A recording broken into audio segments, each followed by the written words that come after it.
नशा छुड़ाने की दो प्रकार की दवाइयाँ होती हैं, टाइप 1 मेडिसिन और टाइप 2 मेडिसिन। टाइप 1 मेडिसिन वो होती हैं, जैसे मान लीजिए कोई व्यक्ति अगर खुद से नशा छोड़ना चाहता है तो उसकी क्रेविंग्स को कम करेंगे, यानी कि जो उसकी इच्छा अंदर से होती है उस नशे के लेकर, तो वो धीरे धीरे धीरे कम हो जाएगी।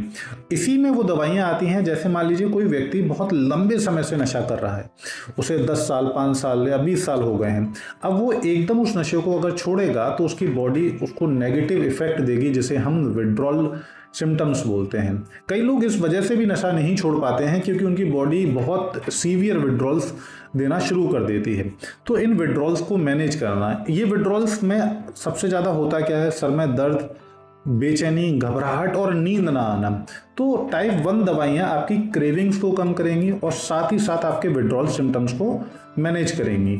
वहीं जो टाइप 2 दवाइयाँ हैं, अगर उनको नशा लेने के टाइम पर या उससे पहले अगर दे दिया या उसके बाद भी दे दिया तो हमारी बॉडी में बहुत सीवियर रिएक्शन होना शुरू हो जाएंगे, जैसे सर में दर्द, उल्टी, डायरिया, हार्ट रेट बहुत ज़्यादा बढ़ जाना, घबराहट, बेचैनी और पूरा शरीर पसीने से लथपथ हो जाना, जिसकी वजह से पेशेंट डर जाता है और वो उस नशे को दोबारा करने से पहले सोचता है। लेकिन जो टाइप 2 मेडिसिन हैं उनके खुद के बहुत साइड इफ़ेक्ट हैं और अगर मेडिकल हेल्प ना मिले तो कई बार पेशेंट की डेथ भी हो जाती है।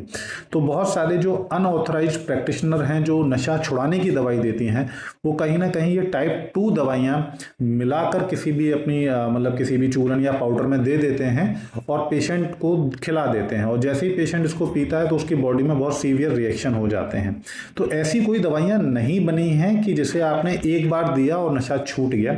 इन दोनों दवाइयों के अलावा नशा छुड़ाने की कोई भी दवाइयाँ नहीं हैं, और इसमें नशा छोड़ने के लिए सबसे ज़्यादा एक बहुत महत्वपूर्ण चीज़ जरूरी है, उसकी खुद की विल, उसकी खुद की इच्छा शक्ति। Thank you very much.